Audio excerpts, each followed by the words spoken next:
संसद के विशेष सत्र में 1 जुलाई की मध्य रात्रि को भव्य आयोजन के साथ देश भर में जीएसटी लागू कर दिया गया। जीएसटी को लेकर बीजेपी नेता से लेकर सरकार के मंत्री के साथ पीएम मोदी फायदे दर फायदे गिना रहे हैं। वैसे भी जीएसटी के गुणगान में अरसे से सरकारी और गैर सरकारी अनेक दावे किए जाते रहे हैं कि इससे आर्थिक विकास और जीडीपी में 1-2 साल में 2% का इजाफा हो जाएगा और प्रत्यक्ष कर संग्रह 2 से 3 लाख करोड़ रुपए बढ़ जाएगा, रोजगार बढ़ेंगे, गरीबी खत्म हो जाएगी, भ्रष्टाचार खत्म हो जाएगा और काले धन में जबरदस्त कमी आएगी।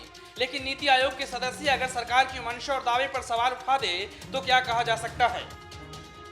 मोदी सरकार का थिंक टैंक कहे जाने वाले नीति आयोग के सदस्य विवेक देबरॉय ने जीएसटी के कारण जीडीपी के ग्रोथ में 1 से 1.5% की बढ़ोतरी को बकवास बताया है।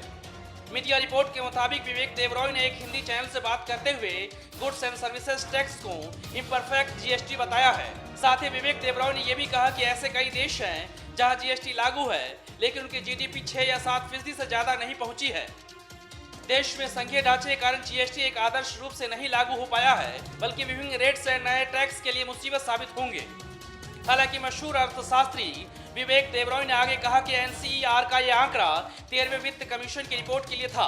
हम उस जीएसटी के करीब है, ये बस उसकी शुरुआत है। विवेक देबरॉय से जब ये पूछा गया कि वित्त मंत्री अरुण जेटली ने भी कहा था कि जीएसटी के आने से जीडीपी बूस्ट होगी, तब सफाई देते हुए विवेक देबरॉय ने कहा कि मैं वित्त मंत्री और राजस्व सचिव हसमुख अधिया की बात को गलत नहीं बता रहा हूँ।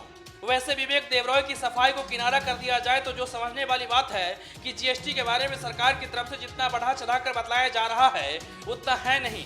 वैसे भी एक तरफ मोदी सरकार जीएसटी के फायदे गिना रही है तो दूसरी तरफ व्यापारी सड़कों पर विरोध प्रदर्शन कर रहे हैं। यानी समझा जा सकता है कि नोटबंदी के बारे में भी फायदे गिनाए गए थे लेकिन हासिल किया हुआ यह हम सबको मालूम है। कुछ ऐसा ही जीएसटी के बारे में सरकार दावे कर रही है।